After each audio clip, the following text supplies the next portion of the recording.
para que luego diga que no le digo cosas también bonitas a él, a Sergio, ahí le tienes.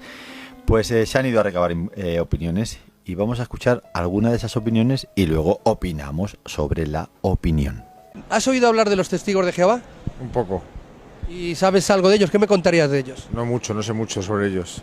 ¿No sabes mucho? No, los conozco porque lo veo por la calle, los veo pasar, pero no puedo hablar mucho de ellos. ¿Y qué te gustaría preguntarles? ¿Por qué salen siempre tan arreglados a todas las horas del día? Pues ahí tienes la pregunta, Alfonso. ¿Por qué salís siempre tan arregladitos? Es verdad, ¿eh? Siempre que se os ve por la calle vais ahí con una pulcritud increíble, ¿eh? ¿Por qué? ¿Por qué vais así siempre? Bueno, la Biblia dice el apóstol Pablo que debemos de vestir pues, con buen arreglo, con modestia y con buen juicio. En nuestras actividades cotidianas vestimos como la mayoría de las personas, ¿verdad? Si vamos al trabajo, quizá no distingan que somos el testigo de Jehová de corbata, si nuestro trabajo pues es en un andamio y trabajamos muchos en diferentes actividades. Lo que ocurre es que si se trata de nuestro ministerio, de predicar, o se trata de nuestras reuniones, el asunto cambia. ¿Por qué? Porque entonces para nosotros eso estamos representando al Dios Altísimo. Y creo que es de sentido común para la mayoría. Es decir, si tú estás haciendo una labor que representa a alguien importante, pues tu atuendo debe de ser de acorde. Sucede que en las asambleas es como una fiesta al Altísimo y precisamente la pregunta nos deja ver que vale la pena, ¿verdad? Porque en un tiempo como el que tenemos ahora y tendremos una asamblea en el Palacio que antes se llamaba de Deportes, ahora es Barclay o algo así. El Barclay Center. Exacto. Entonces tendremos una asamblea y hará calor, pero vamos así porque decía la pregunta que demuestra que vale la pena, porque eso llama la atención a las personas. Tomamos en serio nuestro ministerio y nos vestimos de acorde. Pero debo decir, si me permites, un detalle que es muy importante, porque la Biblia dice que donde hay 2 o 3 reunidos en el nombre de Jesús, si me permitís lo voy a leer, porque en Mateo 18, en el versículo 20... Oye, una pregunta, perdona que te corte. Esta es tu Biblia de bolsillo, ¿no? Esta es la de bolsillo. Te pregunto. Bueno, tengo otra. la tengo más pequeña. ¿Más pequeña? Sí. Bueno, esta es que me han hecho un regalo y la estoy estrenando. Muy bonita. ¿No ves qué brillo tiene? Es muy bonita, ¿eh? Si me ves que me cuesta abrirla es por eso. Nada. ¿Me permites que lo lea? Sí, dice, por supuesto. Son palabras muy bonitas. Dice, porque donde están 2 o 3 reunidos en mi nombre, dice Jesús, allí estoy yo en medio de ellos. Así que en nuestras reuniones, puesto que empezamos con oración, pues estamos allí con ese motivo de reunirnos en el nombre de Jesús. La pregunta que yo hago a todo el mundo es, si Él es el anfitrión, ¿cómo irías vestido? Claro, lógico. Pues eso es lo que hacemos, ¿no? Y solo por recordar ese detalle último que ha manifestado él mismo, ¿no? El buen testimonio que da de un pueblo que honra al Altísimo. Bien, pues pregunta contestada, ¿os parece? Sí, señor Layana. Muy bien. Está usted muy callado hoy, señor Layana, ¿eh? Estoy escuchando. Estás escuchando. Eso es de inteligentes, ¿no, Alfonso? Sí, sin duda. Yo he leído en algún sitio no, en la Biblia lo he leído yo, que todo hombre tiene que ser lento en cuanto a hablar, cosa que a mí no me pasa. Sí, y presto. Y en cuanto a oír, sí, señor. Sí, pues sí. ahí tienes a Óscar, que es todo un fenómeno en ese ámbito. Vamos a escuchar otra opinión más y opinamos sobre la opinión una vez más. ¿Has oído hablar de los testigos de Jehová? Sí, la verdad que sí, son gente que van de piso bajando, vendiendo su religión, intentando que nos unamos a ellos. ¿Y tú te gustaría hacerle alguna pregunta en concreto?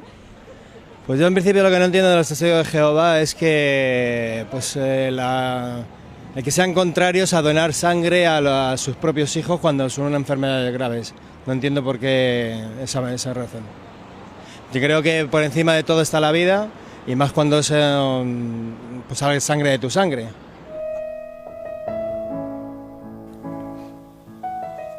Pues ya hemos escuchado. ¿Por qué los testigos de Jehová no...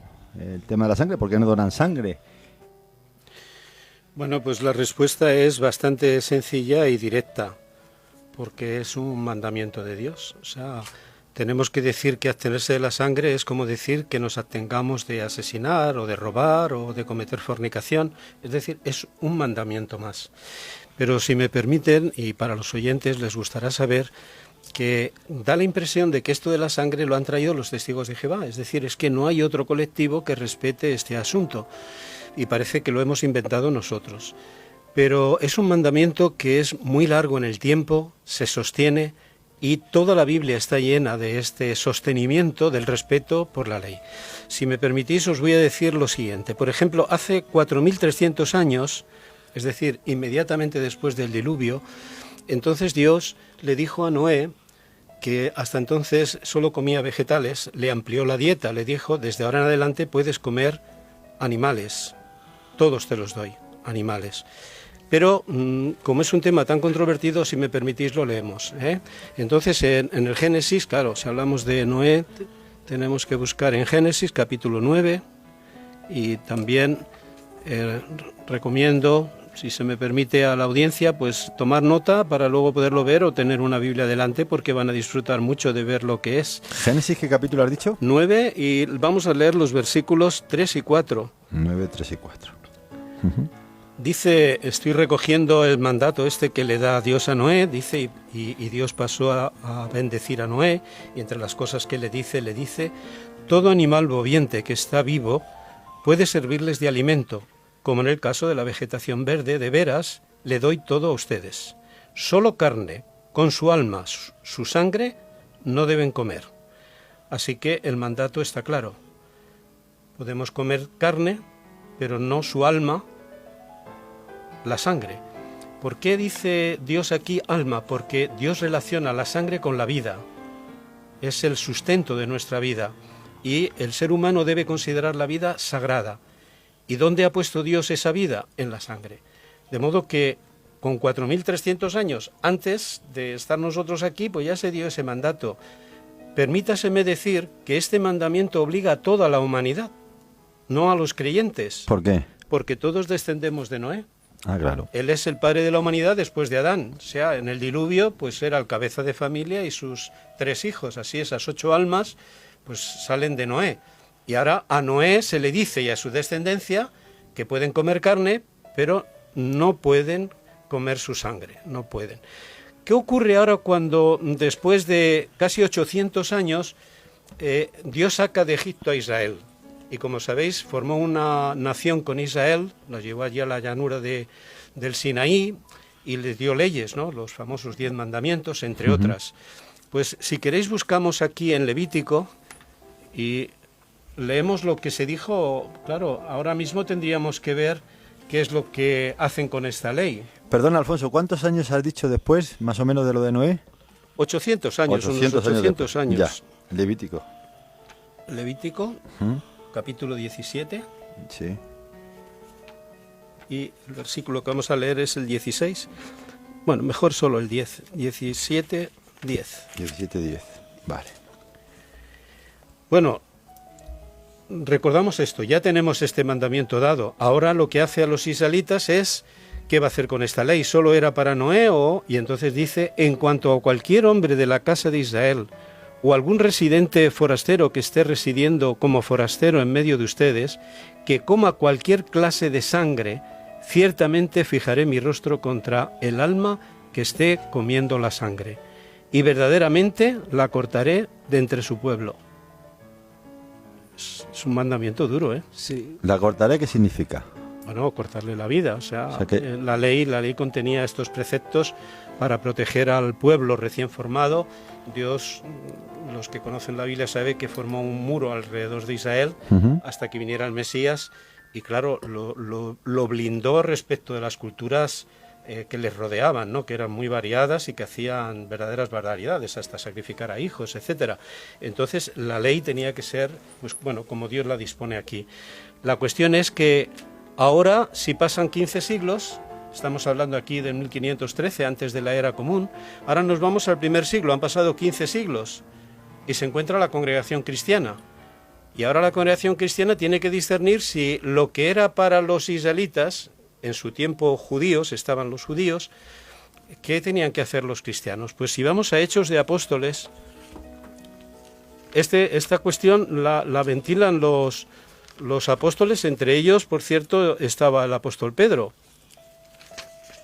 15, Hechos 15, 28 y 29, y bueno, pues impresiona, ¿no? Porque quiero recordar lo mismo, que no lo hemos inventado los testigos de Jehová.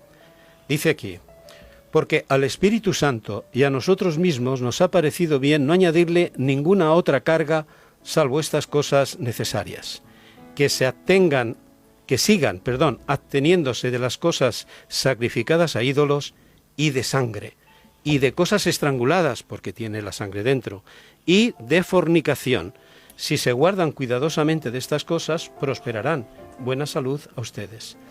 Así que lo que acabamos de leer es que ahora el mundo cristiano pues está obligado a respetar esta escritura.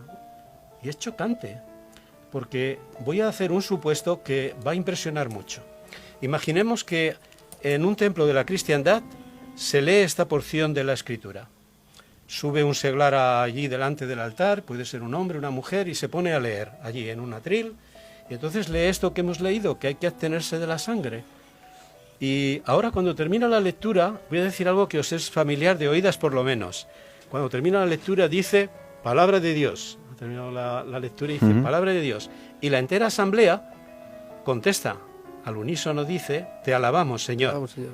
Es un amén, es un decir, estamos de acuerdo, eso es la palabra de Dios.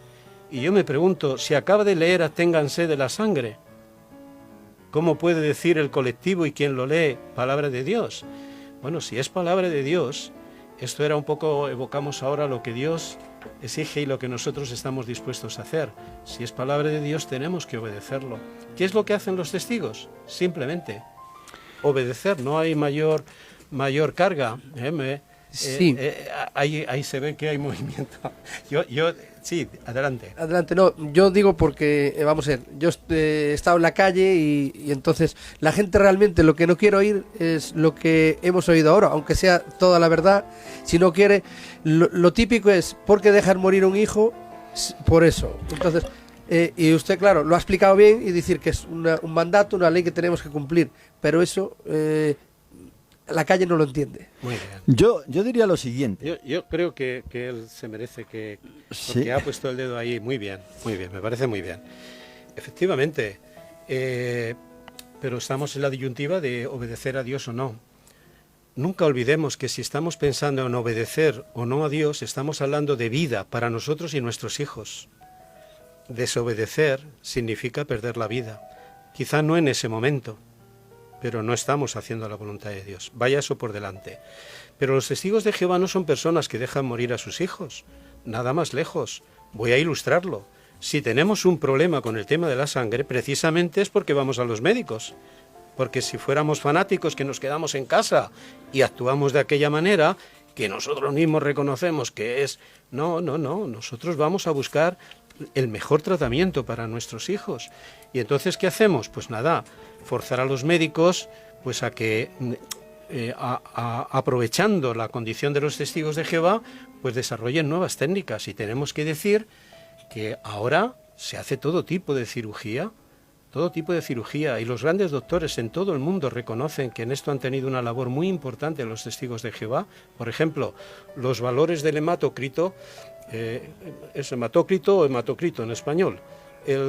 Los valores han bajado, antes tenían unos valores fijos y aquello ya bajando de ahí era que se morían, y han descubierto que no, que esos valores pueden bajar. Si encima hay un pretratamiento teniendo a un paciente que necesita sangre o la puede necesitar, pues esto facilita mucho las cosas para los médicos.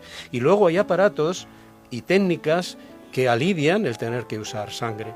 Por ejemplo, se me ocurren los sueros, estos que se ponen, son líquidos que cuando hay pérdida de sangre, pues hay que reponer el volumen para que la tensión arterial, pero no es tan importante que haya glóbulos rojos o hematíes, porque es que el cuerpo humano le pasa como la mente. No sé si habéis pensado que se dice por ahí coloquialmente que el ser humano usa el 10% de su cerebro. Claro, es que estamos diseñados para vivir para siempre. Nos han puesto un cerebro... Bueno, si hablamos de hematíes pasa también lo mismo. Dios nos ha facultado con una capacidad, y os lo voy a ilustrar. No es lo mismo estar en cama y necesitar el oxígeno que en esa postura convaleciente tenemos, a quien luego pues hace un trabajo duro, como sería a lo mejor alguien que está picando. Hay una demanda de oxígeno, pues el que estaba durmiendo tenía una reserva ahí para eso.